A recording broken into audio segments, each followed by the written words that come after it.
Hello, and welcome back to another video of Jason Cross Reads Books, the channel that talks about books and their adaptations. Don't forget to like this video and subscribe. You can always join me on Discord, Instagram, Twitter, and Goodreads. The links to those can be found in the description below. I know it's been a while since I've recorded or released any new videos. It's been a few weeks where I've been pretty busy, so now I'm just getting back into things. So in today's video, I'll be talking about Amazon Prime Video's brand new series, Reacher, based on Lee Child's Killing Floor. Killing Floor is also Lee Child's first published book in the Jack Reacher series. As with most of my videos, there will be spoilers ahead, so if you don't want to hear any spoilers, then you can take this moment to exit this video. Now that the cool people are still here, let's begin.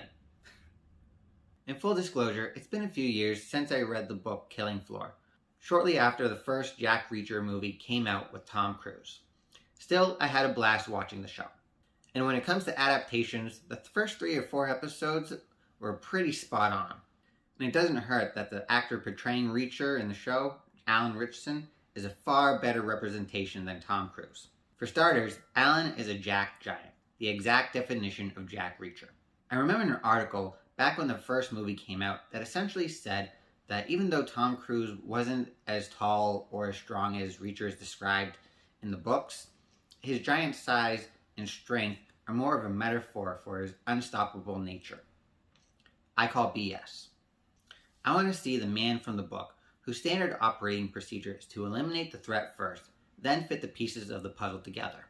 Not an above average height guy who might be able to hold his own in a fight. Tom would not have been able to measure up to the Reacher from Tripwire, the third book in the series, whose hulking mass literally saved his life. I'll leave it at that, so if you want to figure it out, you can go ahead and read the book for yourself.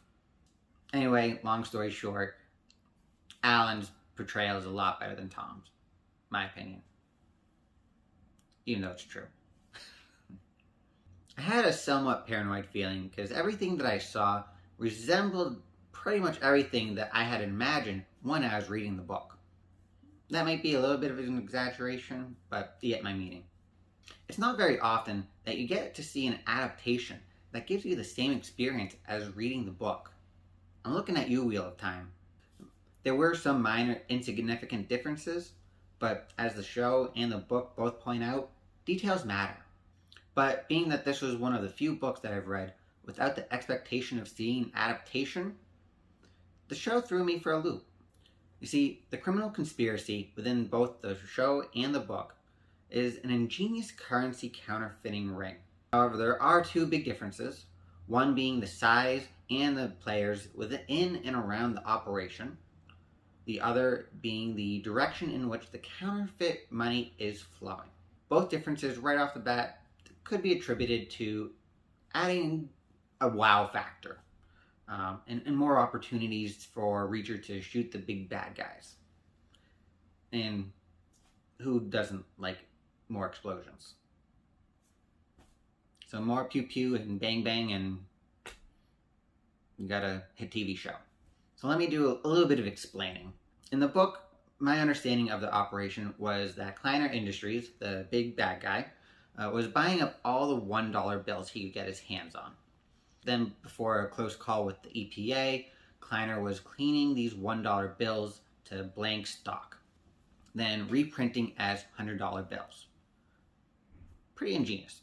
All of this was done within the US until complaints filed with the EPA sparked an investigation, nearly derailing the whole operation. Then the operation went down to South America, Venezuela, I believe, and the brand new fake hundreds were being shipped back to Georgia. That is until the Coast Guard started a blockade operation that would have discovered the counterfeit bills, so Kleiner was forced to try and wait out the blockade, and then in the meantime had a Treasury agent to contend with. If you reverse the order of some things, you essentially get the operation from the show.